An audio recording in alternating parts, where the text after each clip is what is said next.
నమస్తే, welcome to our channel. నేను ప్రియాంకారావు. జగన్మోహన్ రెడ్డి గారు రాష్ట్రంలో జరిగిన ప్రతి అవినీతి, ప్రతి అక్రమాలు, ప్రతి మాఫియా, ఏం చూసినా స్కామ్స్ చూసినా అన్నీ ఆయన చుట్టూనే తిరుగుతాయి. కానీ ఆయన మాత్రం విల్లాస్లో, ప్యాలెస్లో హ్యాపీగా సేఫ్గా ఉన్నారు. కానీ ఆయన్ని నమ్మి ఆయన కోసం ఎవరైతే తప్పులు చేశారో వాళ్ళంతా ఈరోజు జైల్లో కటకటాల పాలవుతున్నారు, కోర్టుల మెట్లు ఎక్కుతున్నారు. ఇక్కడ రాజకీయ నాయకులు మాత్రమే కాదు, ప్రతి ఒక్కరూ. మరి అన్నీ తెలిసి వీళ్ళు ఎందుకు ఇలా చేస్తున్నారు? ఎందుకు జగన్ గారికి గులాం అంటున్నారు? మరి వీళ్ళందరికీ ఏదైతే జరిగిందో ఇదొక గుణపాఠంగా మిగిలిన వాళ్ళు తీసుకోవాలా? ఈ వీడియోలో తెలుసుకుందాం. మనతో మాట్లాడడానికి ప్రముఖ పొలిటికల్ అనలిస్ట్ అప్పసాని రాజేష్ గారు ఉన్నారు. ఆయన అడిగి తెలుసుకుందాం. నమస్కారం సార్. నమస్కారం సార్. అంటే జగన్మోహన్ రెడ్డి గారు ఏ స్కామ్ తీసుకున్నా, ఏ మాఫియా తీసుకున్నా, ఏ అక్రమాలు తీసుకున్నా ఎండ్ ఆఫ్ ద డే ఎవర్రా బాబు అంటే జగన్ అంటారు. కానీ ఆయన హ్యాపీగా ఉన్నారు. ఆయన నమ్ముకున్న వాళ్ళందరూ జైల్లోకి వెళ్తున్నారు. ఐఏఎస్ ఆఫీసర్లు ఎవరు చూసినా, ఐపీఎస్లు. ఎందుకు వీళ్ళకి రూల్స్ తెలిసి కూడా ఎందుకు ఆయనకే సపోర్ట్ చేస్తూ ఎందుకు ఈ అక్రమాలు చేస్తున్నారు? మనకి ఒక సామెత చెప్తారు, గొర్రె కసాయినే నమ్ముద్ది అని చెప్పని. అవును. ఇప్పుడు నమ్మటం తప్పు కాదు, నమ్మించటం తప్పు, నమ్మక ద్రోహం చేయటం తప్పు. ఇక్కడ నోరు లేని మూగజీవం కాబట్టి ఆ గొర్రె తన యజమాని అనుకొని నమ్మి వెళ్తుంది.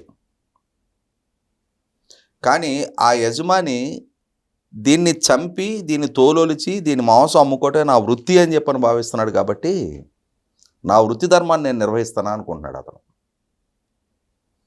నోరు లేని మూగజీవం అతని వృత్తి ధర్మానికి బలవుతుంది. కానీ మనం మాట్లాడుకుంటుంది నోరు లేని మూగజీవాల గురించి కాదు, క్రీమ్ ఆఫ్ ది సొసైటీ గురించి మాట్లాడుకుంటున్నాం మనం.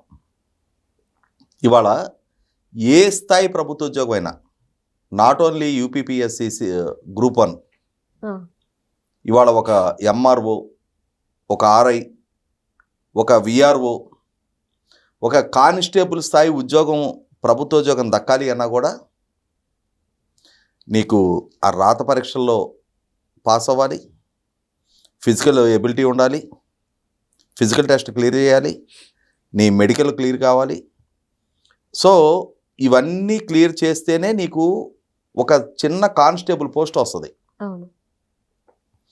అంటే ఒక 5,000 కానిస్టేబుల్ పోస్టులకి నియామక ప్రక్రియ బిగిన్ చేస్తే ఈ పోటీ పరీక్షలకి కొన్ని లక్షల మంది పోటీ పడతారు.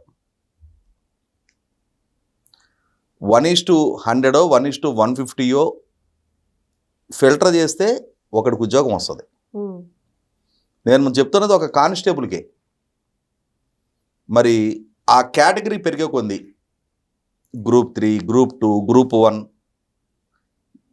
యూపీపీఎస్సీ గ్రూప్ 1, అటువంటి వాటికి వెళ్ళే కొంది కూడా ఎన్ని వడబోతల తర్వాత, అంటే నీ బెస్ట్ ఆఫ్ ది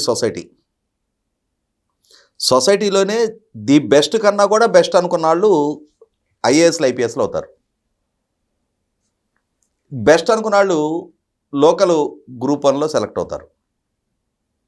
కొంచెం తక్కువ అనుకున్న వాళ్ళు గ్రూప్ 2కి సెలెక్ట్ అవుతారు.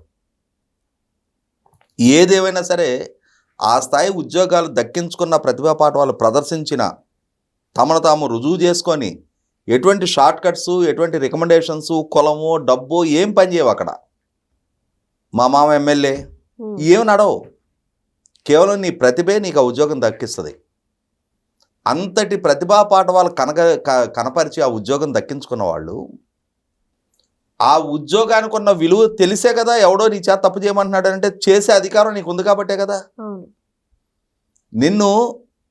నీకు ఒక రూల్ బుక్ ఇచ్చారు, బిజినెస్ రూల్స్ అంటారు. తర్వాత ఒక రూల్ ఆఫ్ లా ఉంటుంది. నువ్వు నీ బిజినెస్ రూల్స్కి కట్టుబడి పనిచేయాలి, రూల్ ఆఫ్ లాకి లోబడి పనిచేయాలి. నేనెవడో కాల్ చేసి నిన్ను ఒక ఫేవర్ అడగటం వేరు.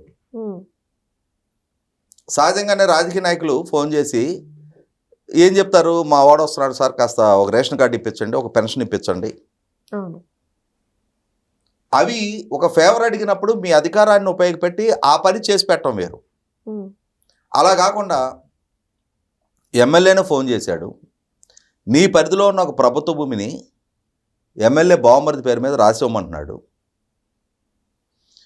రాసి ఇవ్వటం వల్ల ఎదురు కాబోయే పరిస్థితులు పరిణామాలు ఏంటనేది కనీస మాత్రపు విచక్షణ నీకు నువ్వు ప్రదర్శించుకోవాలి కదా. నేను ఇప్పుడు రాసి ఇచ్చేస్తున్నా, కానీ దీనివల్ల ఫర్దర్గా ఏం కాన్సిక్వెన్సెస్ ఎరేజ్ అవడానికి ఆస్కారం ఉంటుంది. అతను ఫోన్లో ఒక మాట చెప్తున్నాడు, కానీ ఇక్కడ ఫైల్ మీద నేను సంతకం పెడుతున్నా. ఎండ్ ఆఫ్ ది డే రేపటి రోజు నేను లైబుల్. ఈ తప్పు ఏదైనా నా వల్ల జరిగితే ఏదో ఒక రోజు ఎక్కడో దగ్గర నేను సమాధానం చెప్పుకోవాలి. ఈ ఫోన్లో చెప్పిన ఈ ఎమ్మెల్యే ఇంకో 2 ఏళ్ల తర్వాత జరిగే ఎన్నికలు అతను ఉంటాడో లేదో తెలియదు, కానీ ఈ ఫైలు నా సంతకంతో శాశ్వతంగా నోట్ ఫైల్ రికార్డులో ఉండిపోద్ది. కాబట్టి నేను తప్పు చేయకూడదు అని చెప్పనే ఆలోచన గ్రహింపు వాళ్ళకు ఉండాలి. కానీ వాళ్ళు ఏం చేస్తున్నారు, తెలిసి తెలిసి తప్పులు చేస్తున్నారు. ఆ తప్పులు చేసిన వాళ్ళు గతంలో ఎటువంటి పరిస్థితులు పరిణామాలు ఎదుర్కొన్నారనేది కళ్ళ ముందు కేసు రెఫరెన్సెస్ కనిపిస్తున్నా, వాళ్ళు జైళ్ళ పాలైనా, వాళ్ళ కుటుంబాలు అవమానాలు ఎదుర్కొన్నా, ఒక ప్రభుత్వోద్యోగి ఒక ఏసీబీ రైడ్లో ఒక 10,000 లంచం తీసుకుంటూ పట్టుబడ్డాడు అనుకో, ఇమ్మీడియట్గా అతన్ని సస్పెండ్ చేస్తారు. అతని ఇంటి చుట్టుపక్కల వాళ్ళు, అతని పిల్లలనో భార్యనో ఎవరన్నా మీ ఆయన్ని సస్పెండ్ చేశారంట కదా, లంచం తీసుకుంటాడంట కదా అని అడిగితే ఆ నిమిషాన్ని వాళ్ళ పొజిషన్ ఏంటి? నీ కామన్ ఫ్రెండ్ సర్కిల్లో ఎవరా లంచం తీసుకొని సస్పెండ్ అయ్యావంట అని చెప్పని ప్రశ్నలు నిన్ను మొహాన్ని అడుగుతుంటే నీ పొజిషన్ ఏంటి? అంటే ఎవరేమనుకున్నా పర్వాలా, ఎవరు ఎంతగా దాని గురించి విమర్శించుకున్నా పర్వాలా, ఈ లంచం తీసుకోవటమే ప్రాధాన్యత. అంటే వాళ్ళ సమాజానికి వెరవకుండా, ఎవడేమనుకుంటే నాకెందుకు, నేనేం సంపాదించుతున్నాను అనేది ముఖ్యం నాకు అనుకునే ఆలోచన ధోరణి పెరిగిన తర్వాత ఈ చదువు, ఈ పరిజ్ఞానం, ఈ పోటీ పరీక్షల్లో ప్రదర్శించి దక్కించుకున్న ఉద్యోగాలను కూడా పణంగా పెట్టి మరి తప్పులలో భాగస్వాములు అవడానికి అలవాటు పడిపోయారు. అరే ఈ ఉద్యోగం చేస్తే ఎన్నాళ్ళు చేస్తే ఏమొస్తుంది, ఇటువంటి వాడికి మనం 10 పనులు చేసి పెట్టాము అని అంటే జీవితకాలం ఉద్యోగం చేసిన దానికంటే ఎక్కువగా మనం ఇక్కడ షార్ట్కట్లో సంపాదించుకోవడానికి ఆస్కారం ఉంటుంది అని చెప్పనే ఒక రకమైన దిగజారుడు నైజాన్ని ప్రదర్శించి రాజశేఖర రెడ్డి, జగన్మోహన్ రెడ్డి హయాం నుంచి తప్పుల మీద తప్పులు చేస్తూ అధికార వ్యవస్థ కేసుల పాలయ్యారు, జైళ్ల పాలయ్యారు, వాళ్ళ కెరీర్లు సర్వనాశనం చేసుకున్నారు. అయినా సరే మనకేం చెప్తారు, అగ్ని చుట్టూ భ్రమించే కీటకాలు అంటారు కదా. మనం ఒక చలిమంట వేసుకొని కూర్చున్నాం అనుకో, దాని దగ్గర దాంట్లో పడితే కాలిపోతాయని తెలియదు వాటికి. దాన్ని చూసి ఆకర్షితులయ్యి రకరకాల కీటకాలు దాని చుట్టూ తిరుగుతూ ఉంటాయి. ఆ వేడి పరిధిలోకి వచ్చిన తర్వాత మాడిపోతాయి. అట్లాగే ముందాళ్ళు వాళ్ళది అనుభవించారు, ఇంకా వాళ్ళ వల్ల వాళ్ళు ఇస్తున్న ఆఫర్ల వల్ల అరే నీకు మంచి పొజిషన్ ఇస్తామని ఒకడో, నీకు మంచి పోస్టింగ్ ఇస్తానని ఒకడో, నీకు మంచి ప్యాకేజీలు ఇస్తానని ఒకడో, ఇట్లా నాయకులు రకరకాల ఆఫర్లు వీళ్ళకి ఎర్రగా వేసి, లేదు అని అంటే ఆ నాయకుడి కులము, ఆ నాయకుడితో రాజకీయపరమైన ఎఫిలియేషను వీళ్ళకి, ఆ నాయకుడు ప్రచారంతో రాబోయే 30 ఏళ్ళు ఇతనే ఉంటాడు ఈ పదవిలో, మనం ఏ తప్పు చేసినా కాపాడగలుగుతాడు. ఎందుకంటే వాళ్ళ కుటుంబానికి మాట తప్పని మడమ తిప్పనని ఒక ట్యాగ్లైన్ ఇస్తారు. వాళ్ళంతటి మాట తప్పుడు వాళ్ళు, మడమ తిప్పేవాళ్ళు ఇంకొకరు లేరు. అయినా సరే ఆ భ్రమల్లో పడిపోయి నాడు శ్రీలక్ష్మి నుంచి మొదలుపెట్టి నేడు సునీల్ నాయక్ దాకా, ఒక రమాకాంత్ రెడ్డి, ఒక రత్నప్రభ, వీళ్ళ వరకే కోర్టులకు రాలా. రత్నప్రభ గారు అనే ఒక మాజీ ఐఏఎస్ అధికారి జగన్మోహన్ రెడ్డి వ్యక్తిగత ఆస్తుల కేసుల్లో సిబిఐ కోర్టులు ఎదురుపడితే, వాట్ మిస్టర్ జగన్, మీ వల్ల మీ నాన్న వల్ల మేం కోర్టుల పాలు కావాలా, మేం కేసుల చుట్టూ తిరగాల, కోర్టుల చుట్టూ తిరగాల అని చెప్పని నిలదీసి అడిగింది. తలంచుకొని ఆ చేతులు పిసుక్కుంటా నీళ్ళు నవ్వులుకుంటూ కూర్చున్నాడు. ఏ నవ్వులుకుంటే ఏమైంది? 1,000 కోట్ల ఆస్తులు ఆయనకి దక్కినాయి, పదవులు, హోదాలు, అధికారం ఆయనకి దక్కింది, పనిష్మెంట్లు, జైళ్ళు, కోర్టులు, కేసులు వీళ్ళకి దక్కినాయి. కాబట్టి ఇక్కడ ఈ ఉద్యోగులు కూడా ఏమనుకుంటున్నారంటే, అరే అన్నాళ్ళు జైల్లో ఉండొచ్చిన ఆయన్ని రాష్ట్ర ముఖ్యమంత్రిగా ఆమోదించింది ఈ సమాజం, మమ్మల్ని మటుకు ఆవిడ పరిగణలోకి తీసుకుంటారు, ముందు మాకు దక్కింది మేము పిండుకుందాం అని చెప్పని ఒక నైజం కూడా ఇవాళ, అంటే తోలుమందం అంటారు. ఇప్పుడు సహజంగా ఏమవుద్దంటే, నీకు ఎండ చురుకుదనమైనా చలైనా నీ చర్మం సెన్సిటివ్గా ఉన్నంత వరకు నీకు ఆ స్పర్శ తెలుస్తుంది. నీ చర్మం మొద్దుబారిపోయింది, నీకు స్పర్శ తెలియటల్లా, ఎండ తెలియట్లా, చలి తెలియటల్లా, అప్పుడు అన్నిటికీ అతీతంగా తయారైపోతావు నువ్వు.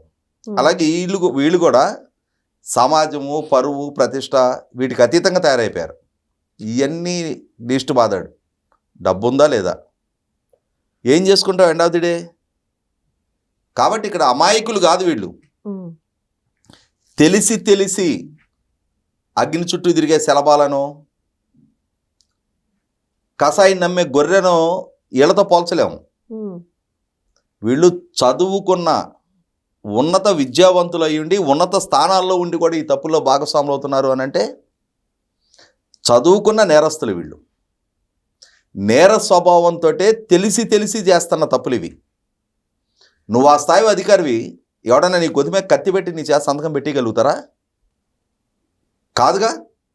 తెలిసి తెలిసి సంతకాలు పెడుతున్నావు, తెలిసి తెలిసి తప్పుల్లో భాగస్వాములు అవుతున్నావు. కాబట్టి ఈ ఉద్యోగుల మీద సానుభూతి చూపించాల్సిన నష్టే లేదు. ఎవరన్నా అమాయకుడు, ఒక నిరక్షరాస్యుడు, అతను వీళ్ళ ప్రచార ప్రభావంతో తెలియక ఓటేశాడంటే నమ్ముదాం. కానీ తెలిసి తెలిసి తప్పుల్లో భాగస్వాములు అయ్యే వీళ్ళ గురించి మనం కనీసం మాత్రపు జాలి, దయ చూపాల్సిన నష్టి కూడా లేదు. Right. Thank you so much sir.